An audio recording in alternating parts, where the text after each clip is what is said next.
Alhamdulillah, syukur kepada Allah Subhanahu Wa Taala kerana seperti biasa kita dapat bertemu di ruang udara Hakim ini.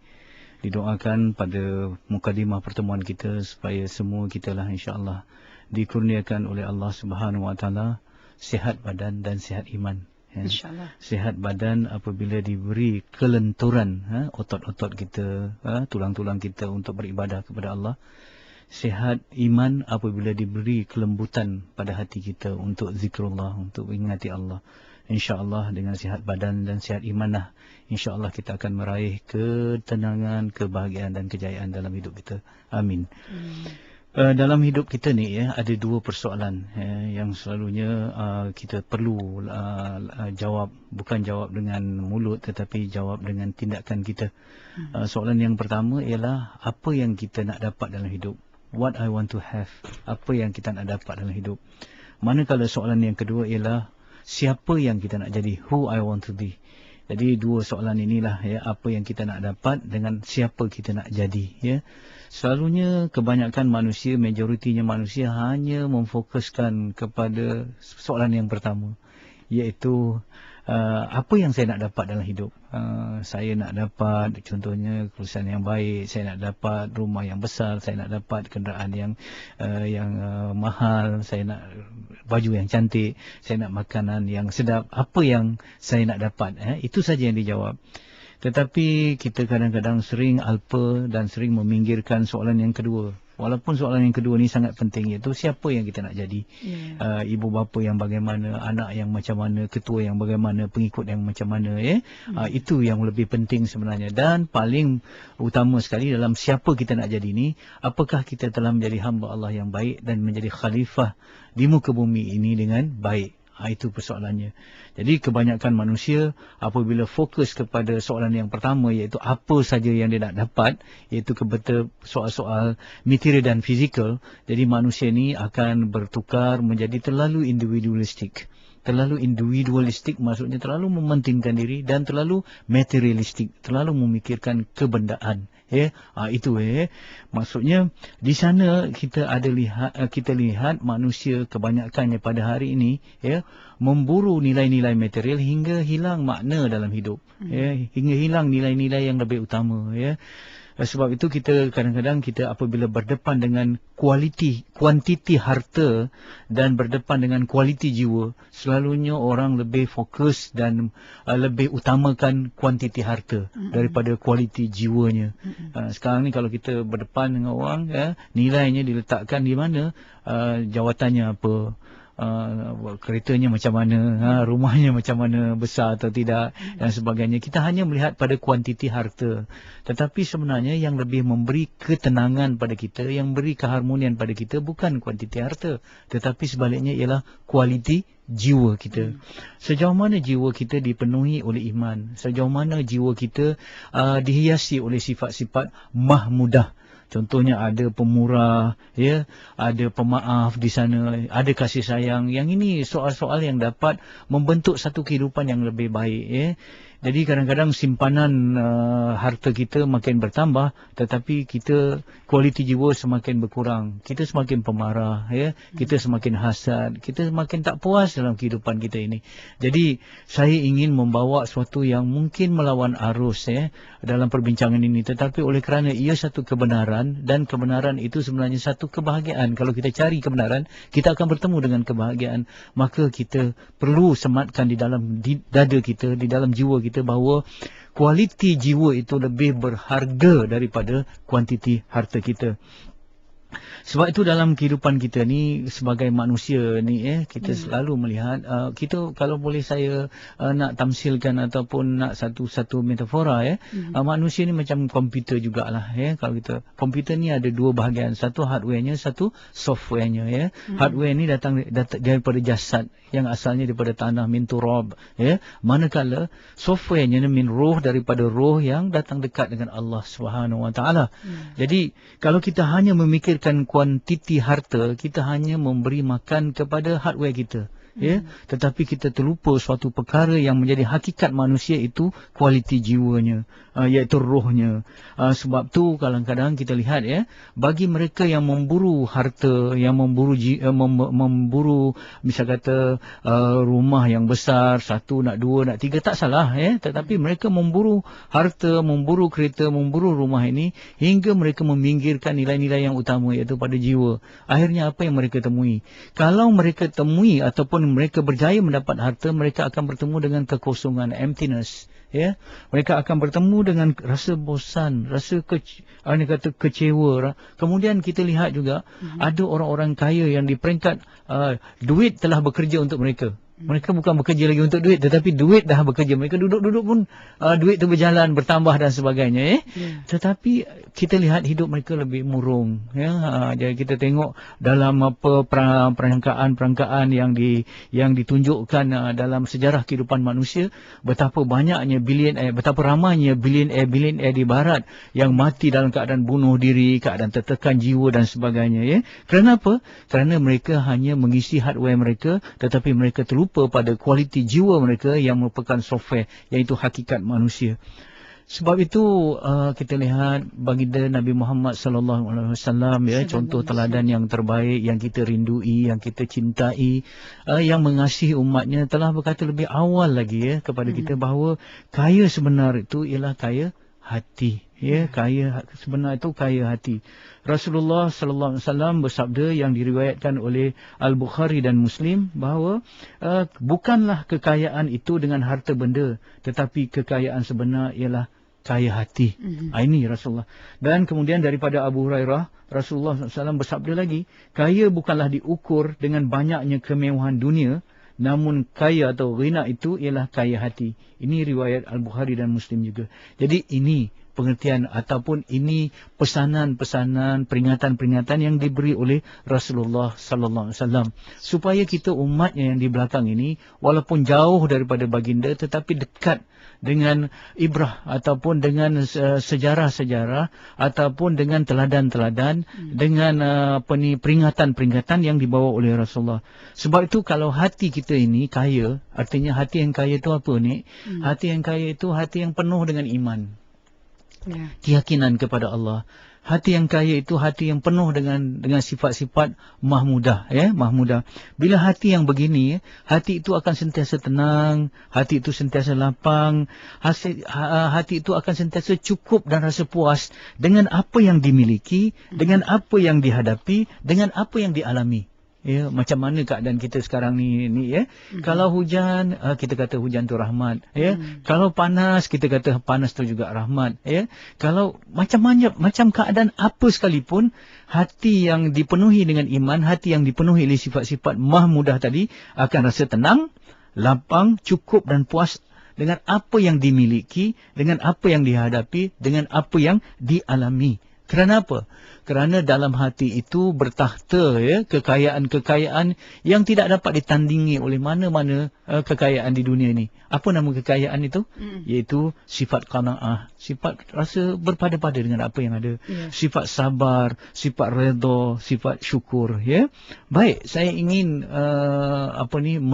menjelaskan ataupun mengingatkan diri saya dan juga para pendengar di sana ya, bahawa tanpa kekayaan hati, kekayaan harta tidak akan dapat dinikmati. Apatah lagi untuk disyukuri. Sekali lagi saya ulang ya. Tanpa kekayaan hati, kekayaan harta tidak akan dapat dinikmati. Apalagi untuk disyukuri ya. Kalau kita lihat orang yang kaya, kadang-kadang orang yang kaya harta ni tetapi miskin jiwa ni, mereka sentiasa dalam kesibukan ni ya. Sibuk saja. Sampai kat mana mereka ni nak beri masa untuk sibuk mencari duit hingga tidak sempat menikmati duit. Ada gitu ya. Kerana dia kata kerja, berniaga untuk anak dan isteri, tetapi semasa mereka bekerja, semasa mereka menjalankan bisnes ataupun perniagaan itu, anak isteri yang katanya untuk itulah mereka bekerja atau berniaga, tetapi sering dialpakan atau sebenarnya dipinggirkan. Jadi kadang-kadang mereka ada dihantui oleh kesibukan. Yang kedua, mereka akan dihantui oleh kesakitan. Kadang-kadang terlalu dunia moden hari ini memaksa kita bekerja terus yang Nik kata tadi, stres ada tekanan, yang daripada tekanan itu timbullah pelbagai penyakit. Akhirnya walaupun mereka kaya, tetapi kadang-kadang tak dapat mereka merasa orang kata masakan yang masin. Kenapa? Dah ada darah tinggi, tak boleh bergula kerana ada. Mereka kaya, tetapi mereka orang kata miskin dalam kekayaan mereka. Kerana apa? Tidak dapat menikmati hidup. Kadang-kadang minta maaf ni, kadang-kadang orang yang kaya ni lebih sukar tidur lagi kerana memikirkan bagaimana nak mencari menambah harta, satu. Yang kedua, bagaimana nak mengekalkan harta yang sedia ada. Kemudian yang ketiga, takut pula harta yang ada tu akan dicuri ataupun dirompak dan sebagainya. Jadi mudah-mudahan kita tidak akan pergi ke arah situ baik sedikit lagi kita tengok saya ingin memetik kata daripada Imam Ibn Al-Qayyim Al-Jauzi dia telah lama menjelaskan bahawa apa-apa yang menimpa jutawan pada hari ini, walaupun ulama ini Ibn Qayyim ini dah lama hidup sebelum kita, tetapi apa yang dikatakannya tetap relevan dan signifikan terhadap apa yang kita lihat yang menimpa jutawan-jutawan hari ini. Apa kata beliau? Katanya, orang yang mencintai dunia tidak akan lepas daripada 3 kerosakan dan penderitaan. Orang yang mencintai dunia ni, dia mesti ada 3 kerosakan dan penderitaan ini. Yang pertama, kekusutan fikiran yang tidak pernah hilang. Kusut saja fikiran. Yang kedua, keletihan yang berpanjangan. Dan yang ketiga, penyesalan yang tidak ada akhirnya. Jadi kita takut dengan bertambahnya kuantiti harta, tetapi sentiasa kekeringan, ketandusan, kekontangan dengan kualiti jiwa. Jadi akhirnya saya ingin menegaskan apa yang telah saya perkatakan dalam kita tengok dalam dalam tulisan-tulisan yang saya cuba berkongsi dengan para pendengar ataupun kepada pembaca-pembaca. Kekayaan itu sebenarnya bukan apabila kita memiliki. Kekayaan sebenarnya apabila kita tidak dimiliki. Bukan kaya tu sebenarnya apabila kita memiliki itu dan ini, tetapi kekayaan sebenarnya ialah apabila kita tidak dijajah oleh sesuatu yang berbentuk madiyah, iaitu kita dimiliki. Jadi ada setengah orang yang makin kaya, akhirnya kekayaan atau wangnya itu yang dimilikinya, akhirnya wang itu memiliki dirinya. Dia dimiliki oleh itu. Jadi kita teringat satu ungkapan daripada orang yang bijak pandai tentang wang ataupun harta. Harta adalah hamba yang baik, tetapi tuan yang sangat jahat. Harta adalah hamba yang sangat baik, tetapi tuan yang sangat jahat. Jadi artinya kalaulah kita jadikan harta kita itu selamanya sebagai hamba kita, dan kita menjadi hamba Allah, iaitu menjadi tuan kepada hamba kita, insya-Allah kita akan selamat. Tetapi apabila kita tertukar tuan ataupun tertukar Tuhan ini, kita akan menderita. Ini yang kita kena jaga-jaga, bahawa kaya yang sebenar bukan kita kerana kita memiliki, tetapi kerana kita tidak dimiliki. Saya rasa itulah sebagai mukadimah atas tajuk pada petang ini. Mudah-mudahan Allah turunkan sakinah, barakah kepada perbincangan kita, hingga dengannya kita nampak bahawa kaya hati itulah sebenarnya kaya yang sejati, insya-Allah. InsyaAllah kita sama-sama meraih apa yang Ustaz pandukan kepada kita sebentar tadi. Dan kepada rakan-rakan pendengar, kita membuka ruang kepada anda. Kalau ada sebarang persoalan ataupun inginkan pencerahan, insyaAllah Ustaz akan murnikan lagi perbincangan ini dengan anda menghubungi kami 0362051500. Dan kita juga ada soalan banyak sebenarnya Ustaz, soalan-soalan daripada rakan Facebook. InsyaAllah saya akan kongsikan sebentar nanti. Kita bersama dengan pemanggil pertama kita. Assalamualaikum. Halo, Assalamualaikum. Waalaikumsalam. Siapa di sana? Saya Muhammad Azhari dari Shah Alam. Ya, silakan Cik Azhari bercakap dengan Ustaz. Assalamualaikum Ustaz. Waalaikumsalam warahmatullahi wabarakatuh. Ustaz, berkenaan dengan apa sebenarnya tajuk petang ni Kaya hati, kaya sejati, Cik Azhari. Kaya hati, kaya sejati. Okey, saya sempat dengar sedikit daripada penjelasan yang Ustaz baru berikan tadi. Cumanya saya sebagai pendapat peribadi saya lah. Ya, silakan. Okey, apabila saya mendengar kupasan yang Ustaz berikan tadi, saya tak menafikan yang bahawa ianya benar. Cumanya ia mungkin bagi orang yang tak berapa faham mesej yang Ustaz nak sampaikan akan menyebabkan orang awam, khususnya orang Islam di Malaysia yang kebanyakannya Melayu, memikirkan yang kekayaan itu adalah satu yang perlu ditakuti. Ya, ya. Okey. Kita kaitkan dengan sejarah zaman Nabi Muhammad SAW. Sallallahu alaihi wasallam. Kerana para sahabat Nabi bukanlah semuanya orang-orang yang miskin. Ya, ya, ya. Contohnya Abdul Rahman bin Auf dan Ustaz lebih arif lagi lah. Ya, ya. Okey. Tanpa kekayaan, bagi saya untuk umat Islam ini terus berkembang maju, untuk terus membangun, untuk menguasai dunia ini adalah seperti satu yang hakikatnya sekarang benda itu macam mustahil. Ya. Contohnya apabila berlaku di Palestin baru-baru ni, kalau tanpa kita ada kekayaan, bagaimana umat Islam khususnya di Malaysia ni mahu menyumbang. Ya. Baik, saya. Okey. Terima kasih Tuan. Okey, cuma satunya, okey, sorry. Satunya saya minta Ustaz terangkan kepada umum yang bahawa kekayaan itu perlu untuk umat Islam, tapi cara yang terbaik untuk kita berada di landasan yang benar tanpa kita takut kepada kekayaan. Saya, baik. Pendapat Okey, yang terima baik, Cik kasih. Zari. Terima kasih banyak. Okey. Assalamualaikum. Baik, kita ambil satu lagi soalan Ustaz, boleh ya? Ya, ya, silakan. Assalamualaikum. Siapa di sana? Tak tutup radio. Siapa di sana? Assalamualaikum. Ya, Waalaikumsalam. Ya, nama saya Muhammad Nusir dari Rawang. Silakan Cik Muhammad. Ya, okey. Cuma sekarang ni saya ada macam kemusykilan sikit. Macam mana kalau macam saya ada kemampuan untuk menyimpan duit untuk menunaikan haji. Okey, tapi sekiranya saya macam berminat untuk melabur, okey, duit yang saya ada untuk simpanan tabung haji itu, saya gunakan untuk pelaburan, dan mungkin daripada pelaburan itu saya akan mendapatkan hasil yang lebih untuk saya menunaikan haji, dan bila saya dapat duit yang lebih, saya akan boleh menolong lebih ramai orang. Let's say kalau macam sekarang ni, saya kalau macam pergi ke surau ke apa semua, saya boleh berikan sumbangan just RM10. Mungkin lepas saya dah lebih melabur lebih banyak, dan saya tak teragak-agak kalau untuk keluar lebih banyak. So macam lebih mana yang saya patut buat dahulu? Saya simpankan untuk ke tabung haji ataupun saya pergi melabur supaya saya niat saya untuk menolong lebih banyak lagi. Saya, baik. Terima kasih Cik Muhammad ya. Assalamualaikum.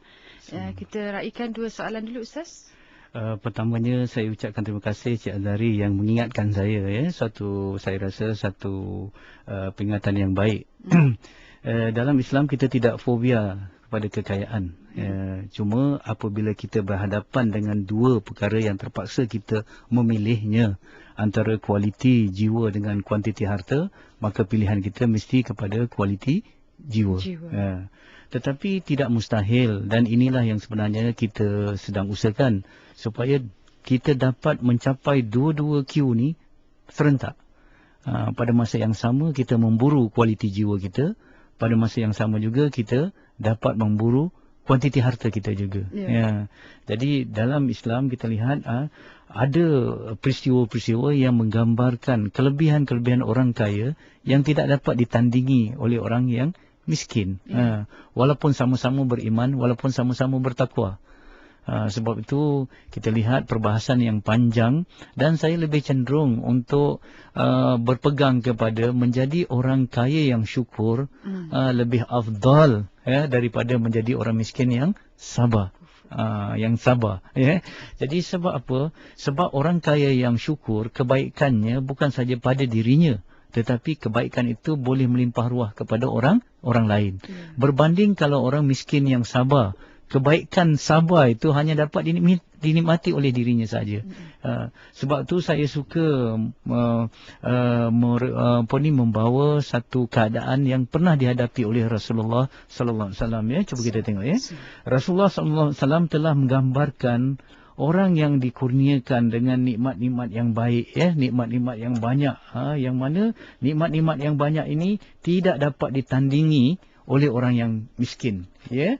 Kalau kita lihat kan, kata orang-orang miskin telah datang menemui Rasulullah sallallahu alaihi wasallam.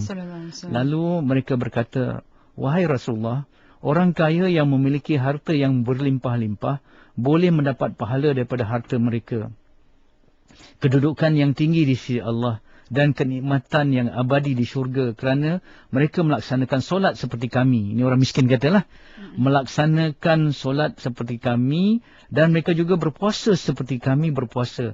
Tetapi mereka memiliki kelebihan harta yang mereka gunakan untuk menunaikan ibadah haji, umrah, jihad dan bersedekah. Sedangkan kami tidak memiliki harta. Ini orang miskin kata. Dalam riwayat Imam Muslim di akhir hadis ini Rasulullah telah menjawab rintihan orang miskin ini. Mafhumnya, itulah kurniaan daripada Allah yang diberikannya kepada sesiapa yang dikendakinya. Dah tak boleh nak kata apalah. Itulah kelebihan menjadi orang kaya. Jadi kita lihat di sini, tujuan perbincangan kita pada petang ini ialah supaya kita nampak bahawa apa yang lebih utama. Itu yang saya takut dan gentar sekali kerana ujian kesenangan lebih melalaikan daripada ujian kesusahan. Sebab itu orang katakan antara kelebihan orang kaya yang syukur dengan orang miskin yang sabar ialah orang kaya yang syukur mempunyai pilihan untuk mereka syukur ataupun sebaliknya. Tetapi orang miskin yang telah dilanda kemiskinan, mereka tidak ada pilihan kecuali sabar. Jadi itu satu hal dan sebagainya. Jadi ini yang saya lihat bahawa perlunya di akhir zaman ni, khususnya di kala umat Islam tertindas begini kita dapat melahirkan orang-orang kaya ulangan kepada seperti mana yang telah berlaku di zaman Rasulullah, seperti mana Abdul Rahman bin Auf kalau kita lihat seperti Uthman ibn Affan, seperti Khadijah binti Khuwailid, iaitu Ummahatul Mukminin sendiri isteri kepada baginda Nabi Muhammad sallallahu alaihi wasallam. Tanpa harta Khadijah, tanpa harta pengorbanan Abdul Rahman bin Auf sebagainya, kita tidak akan dapat Islam tidak akan dapat pembelaan dan juga bantuan di peringkat awal perjuangannya. Tetapi ingin saya pastikan bahawa dalam diri Abdul Rahman bin Auf, dalam diri Uthman bin Affan, dalam diri Khadijah binti Khuwailid sudah ada yang dikatakan kualiti jiwa itu. Mereka telah ada kaya hati, kaya yang sejati. Dengan kaya hati, kaya yang sejati itulah mereka berkorban harta mereka. Jadi ramai orang yang kaya tetapi mereka hanya kaya harta tetapi tidak kaya hati. Akhirnya kaya itu menyebabkan mereka bakhil. Dan mereka tidak korbankan apa sebagainya. Cuba kita lihat saya ingin relatekan dengan soalan yang kedua tadi. Soalan yang kedua yang macam kita kata kita dah cukup harta, saya kata cukup dah duit kita, tetapi bila kita cukup saja duit untuk mengerjakan haji, terus kerjakan haji. Jangan bertangguh-tangguh lagi. Kata contoh, dah cukup dah haji ni, tetapi saya tak nak kerjakan dululah. Sebab apa? Walau duit ni sudah cukup, saya nak melabur lagi. Supaya bila saya melabur lagi banyak harta, lagi banyak keuangan, nanti saya boleh membantu. Itu congak fikiran kita. Tetapi sebenarnya tidak. Apabila cukup saja haji dan itu wajib untuk kita kerjakan haji dulu. Maksudnya kita kerjakan haji dulu. InsyaAllah apabila kita melaksanakan perintah Allah Subhanahu Wa Taala, Allah akan beri gandakan cara-cara kita untuk menambah rezeki. Ataupun yang paling cantik sekali, dua-dua sekali. Iaitu semasa kita menabung untuk mengumpulkan dana untuk mengerjakan haji, pada masa yang sama kita juga melabur. Dari dua-dua sudut kita melabur sambil menyimpan. Cukup saja kita terus pergi mengerjakan haji. Pada masa yang sama ada balance lagi, ada baki lagi untuk kita terus laburkan dan kita untuk terus memberi. Tetapi jangan sekali-kali kita terperangkap macam ni sebab ini telah diceritakan banyak dalam Al-Quran. Ada orang kata kalau saya dapat kuasa baru saya berjasa. Gitu. Kalau saya ada harta barulah saya boleh memberi. Sebenarnya itu salah. Sebenarnya kalau kita nak berjasa, tanpa kuasa pun kita boleh berjasa. Tak payah tunggu ada pangkat. Tanpa ada pangkat dan sebagainya. Cuma apabila kita ada kuasa, kita boleh lebih banyaklah, lebih luaslah jasa yang kita boleh taburkan. Ada orang kata, kalau saya kaya baru saya nak memberi. Jangan. Sebab memberi adalah satu sikap atau sifat. Memberi bukan terletak pada soal ada atau tidak. Tetapi soal sifat. Sebab itu Rasulullah sallallahu alaihi wasallam kata Allah sayang kepada orang yang pemurah, tetapi Allah lebih sayang kepada orang miskin yang pemurah. Kerana apa? Walaupun dia miskin tetapi hati dia pemurah. Jadi pemurah tu bukan letaknya pada ada harta atau tidak ada harta, tetapi pada sikap kita. Jadi kalau kita kata saya tunggu saya kaya baru saya nak berderma ataupun membantu, kita akan terperangkap dengan orang kata minta maaf karunism, iaitu Qarun. Qarun kata apa bila pergi kepada Nabi Musa, dia kata dia nak tunggu dia kaya baru dia boleh membantu orang susah. Akhirnya dengan kekayaan itu dia bukan membantu orang susah, tetapi dia makin lalai, makin alpa. Sebab apa? Semasa dia memburu kekayaan itu, dia telah melupakan satu kualiti, iaitu apa? Kualiti jiwa ataupun kaya hati tadi. Jadi saya ingin menegaskan sekali lagi, perbincangan kita pada petang ini bukan kita fobia dengan kekayaan. Burulah kekayaan dengan syarat niatnya betul, dengan syarat cara kita mendapatnya betul, menyimpannya betul dan juga membelanjakannya yang betul. Tidak salah. Tetapi dalam masa yang sama usahakan juga untuk membersihkan hati kita supaya kualiti jiwa kita mengatasi kuantiti harta kita. Walaupun tidak seimbang, insya-Allah. InsyaAllah itulah kita harapkan penjelasan Ustaz tadi tu dapat membetulkan perspektif kita supaya amal ibadat kita ni semakin bertambah dan insya-Allah berada di landasan yang betul. Okey, kita bersama pemanggil kita yang berikutnya. Assalamualaikum, siapa di sana? Waalaikumsalam warahmatullahi wabarakatuh. Saya Tuan Haji, apa khabar?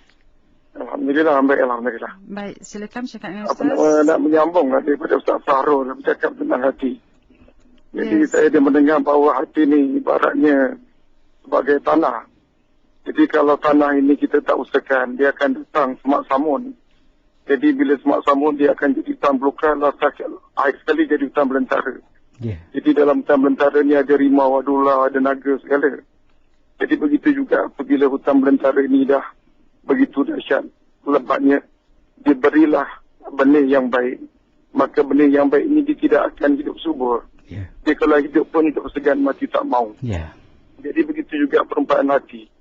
Apabila hati ini kita tidak usahakan dengan cara mujahadah, maka dini akan datanglah sifat-sifat mazmumah, yang akhirnya datanglah binatang-binatang yang dipanggil hasad, iri, tamak, halubah dan sebagainya. Jadi apabila dalam keadaan yang begini rupa, diberilah benih yang baik dan berharga dan terlalu bernilai sekali. Apakah benih itu benih kalimah la ilaha illallah. Tetapi kerana hati itu semak samun, benih tersebut tak boleh hidup. Kalau hidup pun hidup segan, mati tak mau. Jadi berbalik kepada hati ini, Ustaz Fahrul.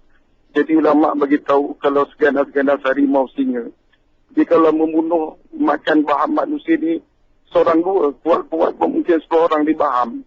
Tetapi yang dipanggil jahatnya manusia, kalau dia betul buat jahat, membuat penginayaan, dipanggil mass destruction. Dia boleh membunuh jutaan manusia. Jadi begitulah yang saya dapat kongsi tentang ini berkenaan hati. Mungkin dapat diperlanjutkan lagi, Ustaz, insyaAllah.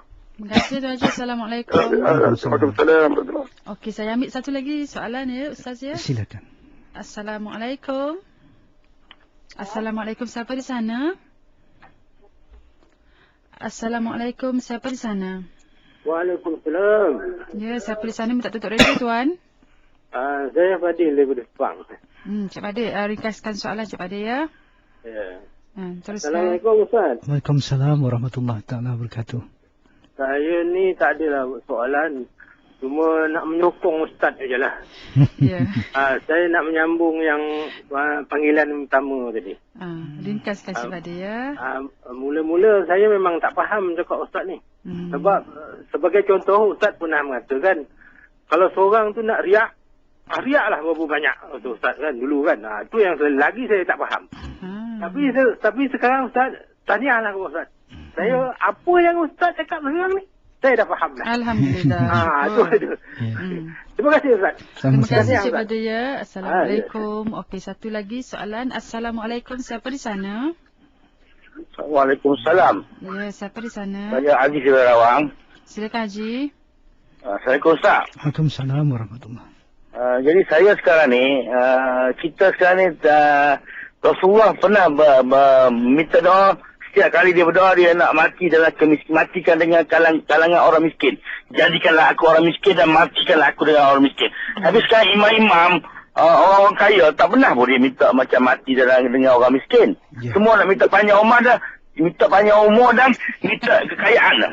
Rasulullah saja yang saya tahu minta mati dalam kalangan orang-orang miskin. Sekian, terima kasih. Baik, terima kasih. Assalamualaikum. Baik, itu soalannya. Dan juga kita raihkan satulah soalan dari rakan Facebook kita, ya Ustaz. Tanda orang yang kaya hati, Ustaz, macam mana agaknya? Ya, pentingnya bagi kita. Saya ucapkan terima kasih kepada semua yang memanggil. Maafkan saya. Tanda orang yang punya kaya hati. Kaya hati ni orang yang besar jiwanya.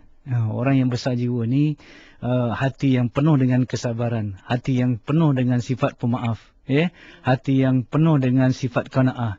Itu tanda orang yang kata kaya hati. Contohnya orang yang kaya hati ni misal kata dipuji dengan dikeji sama. Itu orang kaya hati. Tapi orang yang miskin hati ni bila dikeji rasa kecil sangat. Bila dipuji orang rasa kembang sangat. Itu artinya orang itu miskin hatinya. Tapi orang yang kaya hati ni misalkan dipuji atau dikeji sama saja. Itu satu tanda. Yang kedua, orang yang kaya hati ni besar jiwa dia. Kalau dia salah, dia mudah minta maaf tau. Mudah minta maaf. Itu orang yang besar jiwa, dia mudah minta maaf. Tetapi kalau orang kecil jiwa dia, sukar nak minta maaf. Ya, payah dia nak itu. Dan kalau orang minta maaf pula pada dia, orang yang besar jiwa ni ataupun orang yang kaya hati ni mudah memberi maaf. Ya, mudah orang kata forgive and forget. Bukan saja forgive and forget, lepas tu sayang pula. Ini orang yang besar jiwanya. Sebab orang yang kaya hati ni akrab dengan Allah Subhanahu Wa Taala. Satu lagi, tanda orang yang kaya hati ni la khaufun, dia tidak ada rasa takut, walahum yahzanun, dia tidak ada rasa duka cita, la tahzan, dia kurang tidak ada rasa takut, tak ada rasa sedih dan hal-hal dunia dan tidak ada rasa gentar terhadap ujian-ujian ini. Ini yang dikatakan tanda orang yang kaya hati. Yang ini Jadi dalam keadaan apa juga orang yang kaya hati survive. Dia bila dia miskin dia sabar, bila dia kaya dia syukur. Ini orang kaya hatilah tanda-tandanya itu. Baik, kemudian saya nak fokus kepada Haji Nur Halim tadi tentang hati kita. Hati kita ni saya teringat juga satu perumpamaan yang diberi. Saya terdengar ulama ni bercakap, dia kata kalau kita tanam pokok padi tak payah kita tanam rumput, mesti tumbuh juga. Bila kita tanam pokok padi, rumput akan tumbuh. Tapi kalau kita tanam rumput, agak-agak padi tumbuh. Tak tumbuh. Itu menunjukkan bahawa sukarnya untuk kita mendidik hati kita.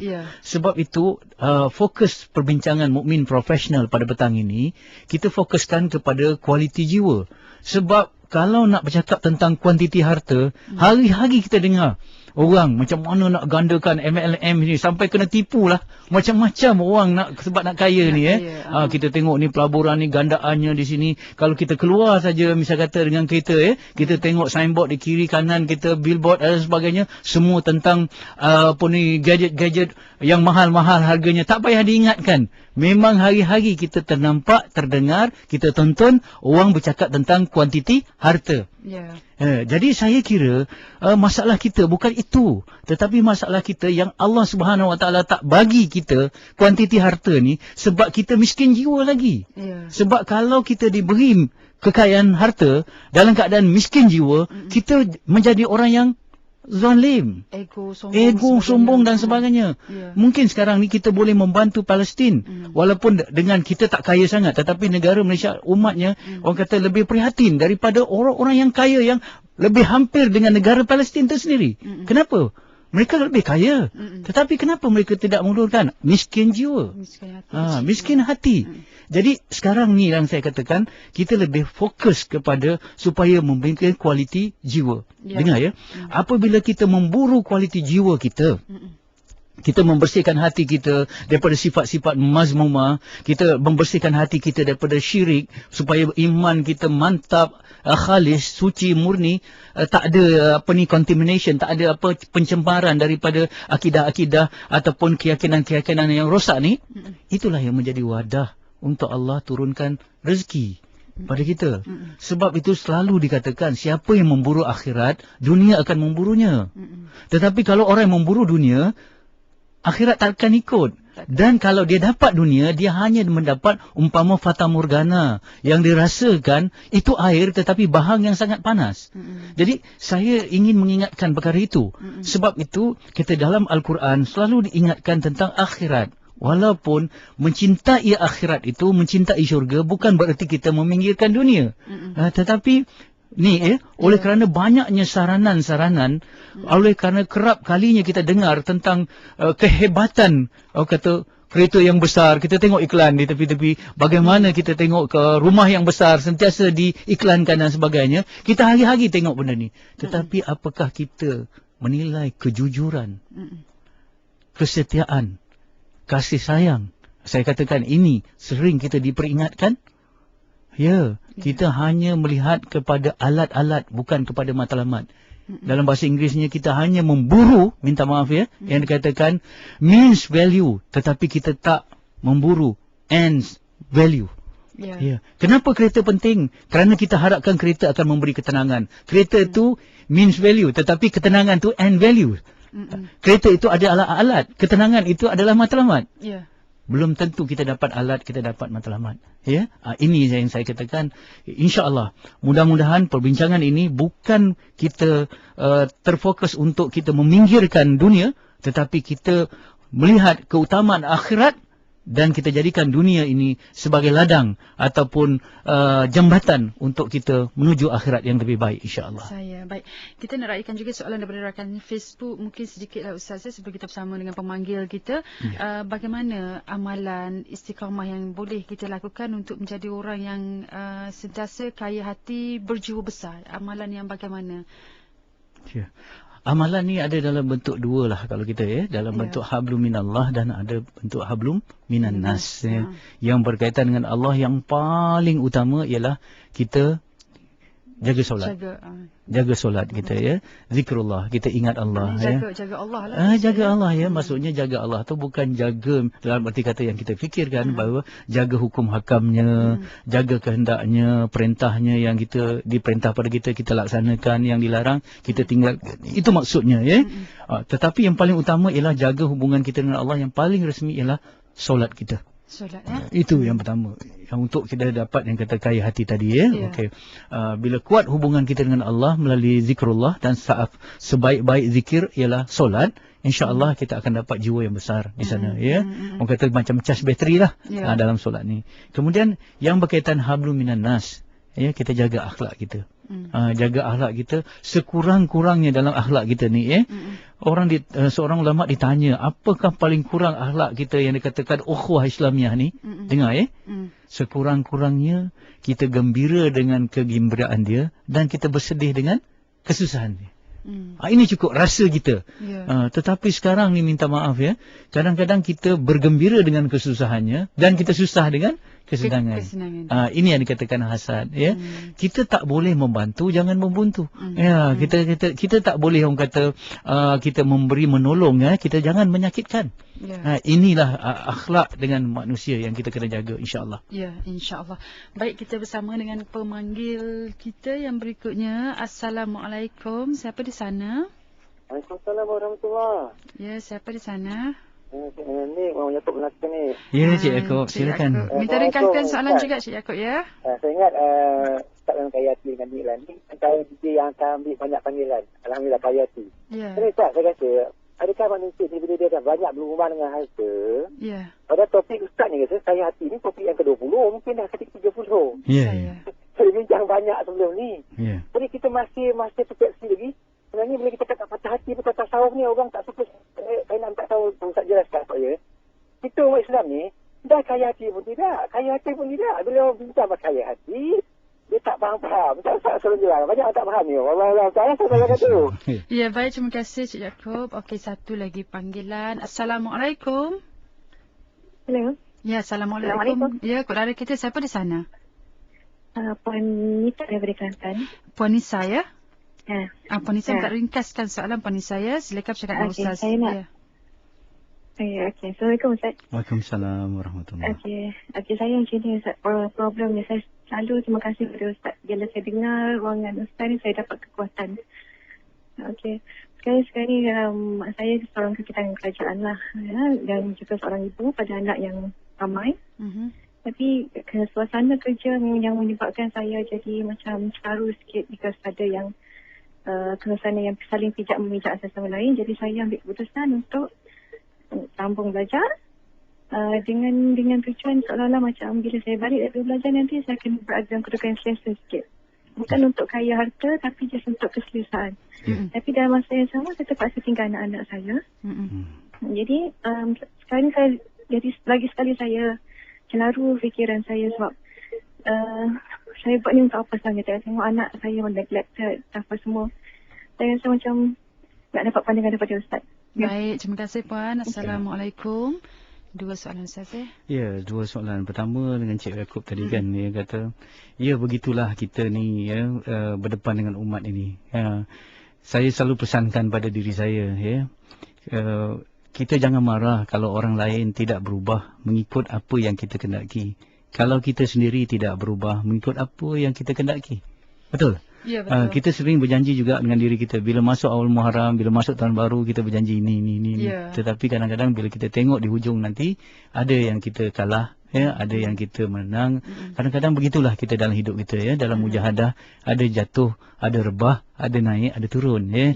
Jadi sepatutnya dalam hati kita sebagai pendakwah, ya, sebagai ayah ke, sebagai guru ke, ya, kesukaran kita untuk mengubah diri kita seharusnya menimbulkan kesabaran untuk mendidik orang lain. Jadi saya walaupun siri ini dah sampai ke 20 ke katanya, masih lagi ada orang yang masih confused sama ada ini kaya hati, kaya jiwa dan sebagainya. Ini memang satu yang kata fitrahnya begitu, ya. Kebenaran itu memang sukar, ya. Sukar untuk kadang-kadang tanpa yang kita katakan tanpa hidayah daripada Allah Subhanahu Wa Taala. Bagi kita hanya effort. Efek tu daripada Allah, usaha kita, tetapi kesan tu daripada Allah Subhanahu Wa Taala. Jadi tugas kita apa? Tugas kita bercakaplah sampai bila-bila. Kan? Kalau para nabi, para rasul tu bukan setakat 20 siri, kan? 20 tahun, 40 tahun macam Nabi Nuh, beratus-ratus tahun perkara ini nak dikatakan. Sebab bila kita kata soal syurga, neraka, soal iman kepada Allah, soal yang kata sabar, redha, syukur, ni semua dikaitkan dengan Allah. Suatu yang maknawi sifatnya, yang hanya dapat dilihat dengan pandangan mata hati, bukan dilihat dengan pandangan mata kasar, ya. Kita hanya melihat nikmat, tetapi orang boleh kita ajar untuk melihat nikmat, tetapi untuk dididik untuk melihat pemberi nikmat dengan mata hati itu sukar, ya. Untuk kita melihat sesuatu yang tersurat biasalah, tetapi untuk kita melihat sesuatu yang tersirat ini sukar. Sebab itu inilah kerja para pendakwah, lebih-lebih lagi kerja-kerja tanggungjawab para ulama, ya. InsyaAllah Cik Yaakob kita tidak akan jemu untuk masukkan soal-soal hati ini di dalam diri kita dan juga orang lain, insyaallah. Ya, insyaallah, ya. Kerana hati itu satu kunci Insyaallah, mudah-mudahan, ya. Jadi InsyaAllah persoalan yang berkaitan dengan kekayaan hati ini, sebab itu saya rasa dia tetap relevan dan signifikan bila-bila. Kalau ada pemanggil kata bahawa kita dah selalu dengar perkara ini, yang kalau kita penting nak kaya dan sebagainya, saya kira dua-duanya kita seimbangkan. Tetapi khususnya dalam segmen Mukmin Profesional, kita fokuskan kepada kaya hati. Bagi saya, kerana di sana dalam segmen muamalat nanti ataupun dalam segmen-segmen yang lain, mungkin akan diterangkan juga soal-soal yang dikatakan bagaimana harta itu manfaatnya untuk agama. Jadi saya di sudut ini. Jadi kita bukan bertentangan, tidak. Kita saling lengkap melengkapi. Ya, saya di sudut ini, di sana ada sudut sana yang sana. Jadi apabila ditemukan jigsaw puzzle bagi umat Islam ini akan kelihatan. Oh, ini di sini lompang yang kosong kita dapat isi dan sebagainya. Itu kita harap begitu, ya. Kita bukan compete tetapi kita complete. Kita bukan bertanding tetapi kita bukan bersaing, tetapi kita saling lengkap melengkapi, ya. Okey, itu satu. Yang kedua tentang Puan Nisa tadi, saya simpati kepada seorang ibu yang berjiwa besar ni, ya. Melihat kecelaruan di dalam di dalam tempat kerjanya dan sebagainya, dan ada hati untuk melanjutkan pelajaran demi satu kehidupan yang lebih baik, ya. Bagi kerja boleh jadi dunia untuk membina kuantiti harta, tetapi kerja juga satu ibadah. yang kalau kita laksanakan boleh membina kualiti jiwa. Jadi kualiti harta dan kuantiti harta dan kualiti jiwa boleh dicapai pada satu masa. Dengan syarat niat kita bekerja itu tepat, pelaksanaannya tepat, dan ada beberapa syarat yang lain yang semasa kita bekerja ataupun semasa sekarang ni Puan Nisa ni sedang melanjutkan pelajaran ya dan sebagainya. Dia nampak anak-anaknya kadang-kadang terpinggir sikit, terbiar sedikit dan sebagainya. Ini perjuangan ya. Insya-Allah yang paling penting saya ingatkan dalam keadaan ini, kekalkan niat anda. Niat anda. Bila niat kita bersih, kemudian jaga aurat kita, jaga pergaulan kita di mana saja, kita jaga Allah, Allah jaga kita dan jaga anak-anak kita. Itu penting bagi kita ya, bagi. Dan apabila Allah Subhanahu Wa Taala melihat keikhlasan anda dan niat itu untuk agama, insya-Allah in tansurullah yansurukum. Kalau kita bantu agama Allah, Allah akan bantu kita. Pesan saya pada Puan Nisa, betulkan niat kerana ibadah, kerana jihad, insya-Allah Allah akan bantu kita. Insya-Allah Allah akan jaga anak-anak kita. InsyaAllah. InsyaAllah. Dan saya kira kita ada beberapa minit saja lagi sebelum Ustaz memberi konklusi kepada perbincangan kita hari ini. Suka juga saya berkongsi satu ayat Al-Quran dari surah Asy-Syam ayat 9 hingga 10. Allah Subhanahu Wa Taala berfirman yang bermaksud, sesungguhnya berjadilah orang yang menjadikan dirinya sedia bersih, bertambah-tambah bersih dengan ilmu dan amal kebajikan, dan sesungguhnya hampalah orang-orang yang menjadikan dirinya sedia bersih itu susut dan terbenam kebersihannya dengan sebab kekotoran dan maksiat. Jadi sebagai kesimpulan kepada perbincangan kita hari ini, Ustaz silakan. Ya, saya nak relatekan terus, saya nak kaitkan terus dengan apa yang ayat yang telah dibacakan oleh Nik tadi ya. Apabila dikaitkan dengan bersih, kebanyakannya ialah bersih hati. Dan kita ingat bahawa kebersihan hati juga berkaitan dengan kebersihan harta. Sebab itu umat Islam mesti mengeluarkan zakat. Zakat itu ialah pembersihan jiwa melalui pembersihan harta. Ini kaitannya. Jadi di situ saja dah nampak bahawa kita perlu ada harta. Sebab kalau tak ada harta, macam mana nak dibersihkan? Ya. Tetapi minta maaf ya bagi saya, bila kita kata kaya harta, kaya jiwa, misal kata kaya hati, kaya jiwa ini satu kekayaan yang boleh dimiliki oleh orang miskin dan juga orang kaya. Kalau kita kata kaya harta lebih utama, kesian orang miskin ya, mereka dah tak dapat nak memilikinya. Tetapi bila kata Rasulullah kata kaya harta, kaya hati sebenarnya itu kaya sejati, maka itu boleh direbut sama ada oleh orang kaya ataupun orang miskin, orang atasan ataupun orang bawahan, bangsawan ataupun rakyat biasa. Jadi situlah keadaan Allah meletakkan kekayaan, keutamaan kepada kualiti hati, bukan pada kuantiti harta, kerana itu boleh direbut oleh semua hambanya, tidak kira keadaan dan tidak kira bagaimana rupa ataupun bagaimana kedudukan dan pangkatnya. InsyaAllah. InsyaAllah. Saya kira itu semua kita kena peganglah. Orang kata miskin harta tak apa, jangan miskin hati. Ya? Walaupun kita tak kaya harta, tapi mesti kaya hati. Macam mana dan sebaik-baiknya kaya harta dan juga kaya jiwa. Ya, insyaAllah. InsyaAllah. Terima kasih banyak Ustaz. Mudah-mudahan perbincangan ini memberi manfaat kepada kita, membuka minda dan hati kita menuju kepada seorang mukmin yang kaya jiwa dan juga kaya hati, insya-Allah, dengan amal kebajikan dan kebaikan yang kita lakukan. Terima kasih kepada semua rakan-rakan pendengar kita saja yang menghubungi kita sebentar tadi, dan juga rakan-rakan Facebook kita. Mohon maaf kerana semua soalan tidak mampu untuk saya pun minta maaf atas saya. InsyaAllah kita kembali di waktu yang sama pada minggu hadapan. Terima kasih Ustaz sudi luangkan masa bersama kami pada hari ini. Assalamualaikum.